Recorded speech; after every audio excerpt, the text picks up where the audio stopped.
దొంగలు కూడా మంచి తెలివి మీరిర్రు.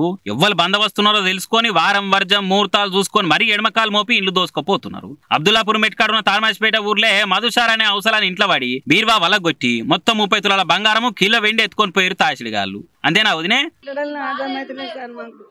ఇంతవరకు పోయింది, అప్పుడు పోయింది, ఇప్పుడు పోయింది. నా కొడుకు పోతుంటే వస్తుంటాడు. నా కొడుకు ఏమైనా ప్రాణాపాయం అయితే ఉంది. ఊర్లో ఎవరు ఏం కథ అని పట్టించుకోవాలి. వాళ్ళని ఊళ్ళో కోట్లు సంపాదించిన వాళ్ళు ఉన్నారు. మా ఇంటి మీద ఎందుకు టార్గెట్ పెడుతున్నారు?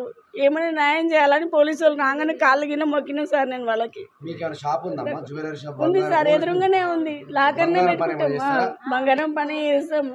లాకర్ అప్పుడు దొంగలు పడ్డప్పుడు అందరు చందాలు వేసి నాకు లాకర్ కొనిచ్చింది మాకు మార్కెట్ వాళ్ళు. అన్ని లాకర్లో పెట్టుకుంటాం.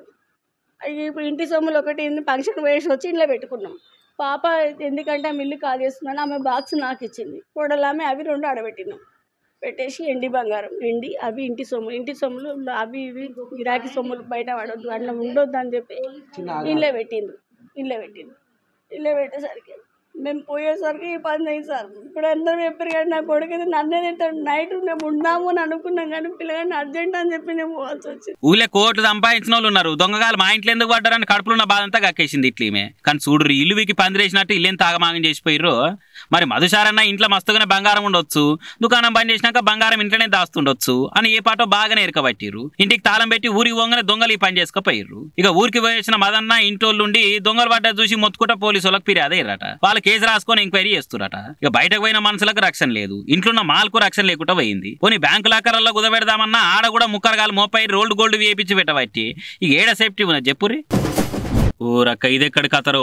డబుల్ స్మార్ట్ శంకర్ సినిమాలకెళ్ళి నిన్న రిలీజ్ అయిన ఐటమ్ సాంగ్ ల కరోనా టైంలో కేసీఆర్ సార్ మాట్లాడినా ఏం చేద్దామంటావు మరి అనే డైలాగ్ పెట్టిరు. అయ్యో గమన మహేష్ అన్న సినిమాల కుర్చీ మడత పెట్టన్నట్టుగానే సందర్భాన్ని తగ్గట్టు బాగా వైరల్ అయిన కేసీఆర్ సార్ డైలాగ్ తీసుకొని పెట్టిండు రైటర్ కాసర్ల శ్యామన్న.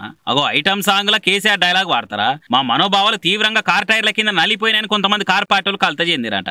మా కేసీఆర్ డైలాగ్ ఐటమ్ సాంగ్ ల కళ్ళు కాంపౌండ్ లొకేషన్ లో వాడే పాటల్లో ఎట్లా పెట్టుకుంటారని కింద మీద అవుతున్నారట. అరే నడమ సోషల్ మీడియాలో పాపులర్ అయిన డైలాగులతో పాటలు కామన్ అయిపోయింది, జనాలకు కూడా మస్తుగా నచ్చుతుంది. 2 తగ్గట్టే పాటల రైటర్లు కూడా ఆ పదాలతోటి పాటలు రాస్తున్నారు. దాంట్లో కించపరిచింది ఏమున్నది? అరే పాడిన తెలంగాణుడే, పాట రాసిన తెలంగాణుడే, ఇంకా మనోభావాలని పేగులు చింపుకున్నాడు ఎందుకని కొందరు అంటున్నారు. అది తిట్టే పాట కాదు, కొట్టే పాట కాదు, ఎవరిని కించపరిచే పాట కాదు. మా సాంగ్లు అందరిని ఎగిరిచేటట్టున్న పాటల కేసీఆర్ డైలాగ్ వాడితే వాటి క్రియేటివిటీ అని అనుకోవాలి కానీ కించపరిచిరని కిరికిరి పెడితే ఎట్లనే సార్లు అని ఇంకొందరు అంటుంటే లేదు ముమ్మాటికి ఇది మాకు అవమానమే, పూరి జగన్నాథ్ బరాబర్ సారీ చెప్పి పాటల డైలాగ్ తీసేయాలనుకుంటే ఇంకొంతమంది డిమాండ్ చేస్తున్నారు.